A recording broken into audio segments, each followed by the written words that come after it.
Good morning, welcome back to my ঘরের মেয়ে channel. সবাই কেমন আছেন? আশা করি সবাই খুব ভালো আছেন। আমিও খুব ভালো আছি। অনেক দিন পর আপনাদের সামনে পড়ানোর ব্লগ নিয়ে চলে আসলাম। সকালবেলা উঠেই এইদিকে আমি ঘরের কাজ সেরে তারপরে পড়াতে শুরু করে দিয়েছি।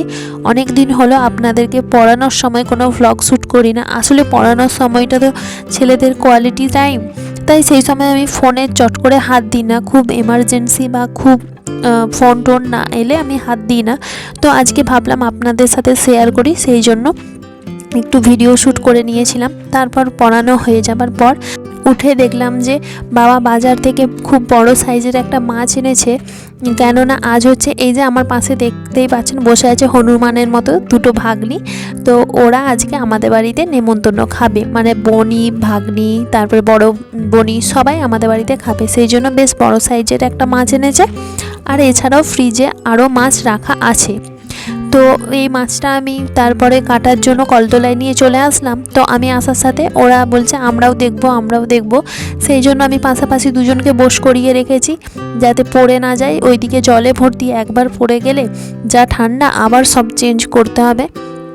তো এদিকে আমি বড় সাইজের মাছটা কেটে নিলাম। আর মাছটা খুব ফ্রেশ ছিল আর মাছের তেলটাও খুব ফ্রেশ ছিল, তাই মাছের তেলটা রেখে দিলাম চচ্চড়িতে দেবো বলে। আর আজকে অনেকগুলো আইটেমই রান্না হবে। এদিকে আলু ভাজা হবে, তাই আলুগুলো মা একটু নুন হলুদ দিয়ে সেদ্ধ করে দিয়েছে। আর তার সাথে চচ্চড়ির আনাজ কেটে রেখেছে, মাছের ঝাল হবে, ফুলকপি আলুর ঝোল হবে, তো এইরকম। আর তার সাথে শাক ভাজাও হবে। তো শাক ভাজাটা আমি ওইদিকে চাপিয়ে দিয়েছি কড়াতে ভাতটা নামিয়ে। আর এইদিকে সব রান্নার বান্না তারপরে মশলা সব জোগাড় করে নিয়েছি। তো শাকটা সেদ্ধ হয়ে যাবার পর রসুন দিয়ে ভালো করে সাঁতলে নিলাম। আর মূলো শাক তো একটু বেশ রসুন বেশি করে ফোড়ন দিলে না খেতে খুব সুন্দর হয়, তাই বেশি করে রসুন ফোড়ন দিয়ে শাকটা সাঁতুলে নিয়েছি। তারপর আলুগুলোও ভেজে নিচ্ছিলাম কড়া করে, কেননা ভাগ্নিরা ঝাল মশলা তেমন খেতে পছন্দ করে না। ওরা একটু আলু ভাজা হলে বেশ ভালো ভাত খায়, সেই জন্য ওদের উপলক্ষে আজকে আলুগুলো ভাজা। আর আলু ভাজা আমারও খুব ভালো লাগে। আলু ভাজা, বেগুন ভাজা, পটল ভাজা। বেগুনটা একটু কম খাই, কিন্তু আমাদের গাছের বেগুন হলে আমি কিন্তু ছাড়ি না। আমার গাছের বেগুন ভীষণ ভালো লাগে, আমাদের গাছের বেগুনগুলো খুব সুন্দর খেতে। আর তারপরে আমি এগুলো মাছগুলো ভেজে নিচ্ছিলাম। মাছ হবে, তারপরে ফুলকপি হবে, তারপরে চচ্চড়ি হবে, অনেকগুলো রান্নাবান্নার আজকে আইটেম আছে।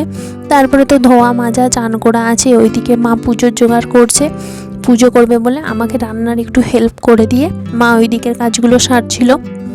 আর এখন তো প্রত্যেক দিন সকালবেলা এত পরিমাণে কুয়াশা আর মেঘলা করে থাকে, সকাল সকাল ঘর থেকে বেরোনোই যায় না। প্রায় 9:30 10টার কম ভাত রান্নার জন্য বসাতে পারিই না, কেননা প্রচণ্ড পরিমাণে কুয়াশা দেয়। আর আমাদের একটু বাড়ি থেকে উনানশালটা পাশেই, তো ঠান্ডা ওয়েদারে বেরাতে হলে খুব ঠান্ডা লাগে, সেই জন্য একটু রোদ উঠলে তারপরে রান্নাবান্না বসানো হয়। নইলে গরমকালের দিকটা চেষ্টা করি রোদ উঠার আগে রান্নাবান্না সেরে ফেলার, আর শীতকালে চেষ্টা করি রোদ উঠলে তারপরে রান্নাবান্না করার, তাহলে সুবিধা হয়। তো এদিকে আপনাদের সাথে কথা বলতে বলতে আমার চচ্চড়িটা প্রায় চাপিয়েই দিয়েছি। আর চচ্চড়িটা আজকে সব রকম আনাজ দিয়ে করছি। ফুলকপি, টমেটো, তারপরে সিম, পুঁই মেজরি, আরও অনেক সব মা দিয়েছে, বেগুন, আলু, এসব কপির ডাঁটা, শীতের যা সবজি হয় সব রকম দিয়ে, তার সাথে একটু সর্ষে বান্না আর মাছের তেল দিয়ে ভালো করে চচ্চড়িটা করেছি। এরকম করে চচ্চড়ি করলে আমার ভীষণ ভালো লাগে, আর আমাদের বাড়িরও সবাই পছন্দ করে। তারপর রান্নাবান্না শেষ হয়ে যাবার পর এইদিকে আমি স্নান করে মুখে একটা ফেস প্যাক লাগিয়ে দিলাম। অনেক দিন হলো মুখে সেরকম ফেস প্যাক লাগানো হয়নি, তাই ভাবলাম আজকে একটু সময় আছে যখন হাতে একটা ফেস প্যাক লাগিয়েই দিই। কেননা ঘর বাড়ির যত্নর সাথে সাথে তো নিজেরও একটু যত্নের প্রয়োজন।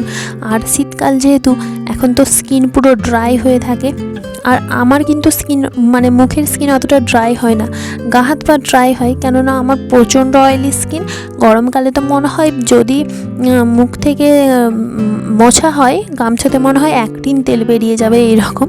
তো শীতকালে সেরকম ড্রাই হয় না, তবুও একটু করে চেষ্টা করি মুখটা ফেস ওয়াশ আরে তারপরে ফেস প্যাক লাগিয়ে দিতে, যাতে একটু ভালো থাকে। আর তারপরে ছাদ দিকে অনেক জামা কাপড় নিয়ে চলে আসছি, সেগুলোই ভাঁজ করে রাখছি। এদিকে ফেস প্যাকটা আমার শুকিয়েও যাবে আর জামা কাপড়গুলো ভাঁজ করে গোছানো হয়ে যাবে, একসাথে দুটো কাজ হয়ে যাবে। তারপর মাথা টাথা আঁচড়ে নেব।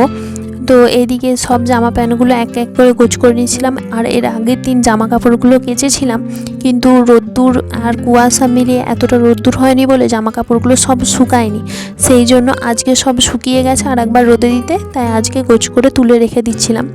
আর ওইদিকে একটু তাড়াহুড়োই করছিলাম, কেননা ফেস প্যাকটা প্রায় শুকিয়েই এসছে আর খাওয়ার জন্য প্রায় 1টা বেজেই গেছে। খাওয়ার জন্য একটু তাড়াহুড়ো করছিলাম, কেননা হচ্ছে আজকে ভাগ্নিরা বোনিরা খাবে, যেহেতু টাইমে একটু খাবার দাবার বাড়বো। আর এমনিতে আমাদের 1টার মধ্যে খাওয়া দাওয়া হয়েই যায়, 1টা বাজলে খাওয়া দাওয়া হয়ে যায়, কেননা তার আগে রান্না কমপ্লিট হয়েই যায়।